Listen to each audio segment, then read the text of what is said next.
Ready হয়ে গেছে মজাদার Italian tuna pasta. Just yummy. Thank you সবাইকে। দেখতে পাচ্ছেন আমি তেল এবং লবণ দিয়ে খুব ভালো মতো সিদ্ধ করে নিয়েছি। এখন পানি ঝরিয়ে রেখে দিব। তারপর আমি যেসব ইনগ্রিডিয়েন্টস দিব দিয়ে একে একে আপনাদেরকে দেখিয়ে দিব। এখন সিদ্ধ হয়ে গেছে, নামিয়ে ফেলবো। সামান্য পরিমাণ পেঁয়াজ এবং রসুন দিয়ে দিয়েছি। এই যে টুনার ক্যান, আমি টুনা খুলে রেখেছি। টুনা পুরো টুনাটা দিয়ে দিব। এখানে 500 গ্রাম পাস্তার মধ্যে আমি 1 ক্যান টুনা দিব। ভালো করে একটু ভেজে নিব। জালটা কমিয়ে দিয়েছিলাম, দেখে টুনার মধ্যে একটু পানি ছিল।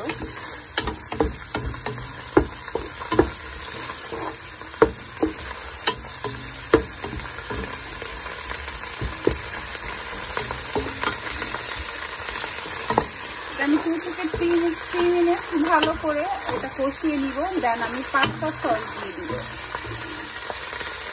দিয়ে দিব। টেস্কো সেন্সবেরি যে কোনো পাস্তা সস দিয়ে দেওয়া যায়। আমি টেস্কো পাস্তা সস দিয়ে দিব।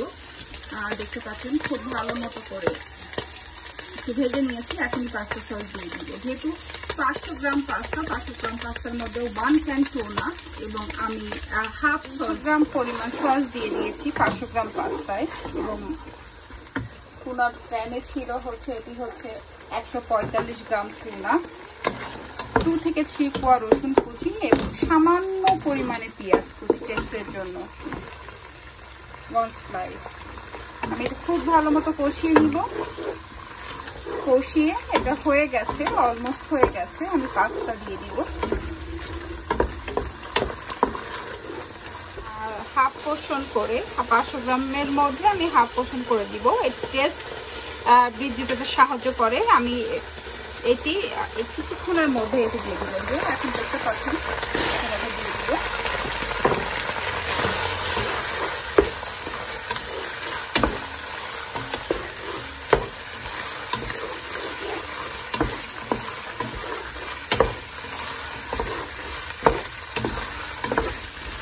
কিছুক্ষণ জাল দিব। সামান্য পরিমাণে লবণ দিয়ে দিব। যেহেতু আমি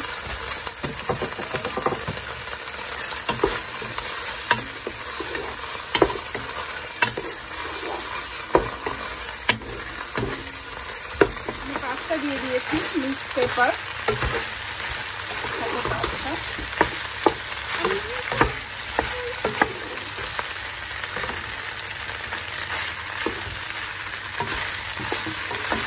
2-3 মিনিটের মধ্যে রেডি হয়ে যাবে খাওয়ার জন্য। দেখতে পাচ্ছেন চেহারাটা সেই সুন্দর হয়েছে।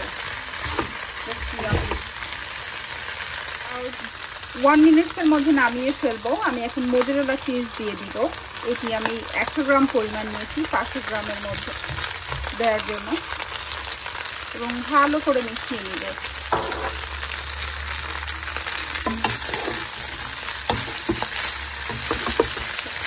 আমি খুব ভালো করে মিশিয়ে 1 মিনিট নেড়ে ফেড়ে নামিয়ে ফেলবো।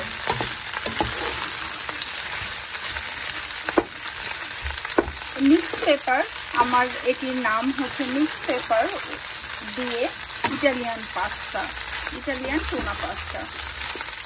আপনাদের সবার কাছে অনুরোধ থাকবে প্লিজ একবার হলেও ট্রাই করবেন।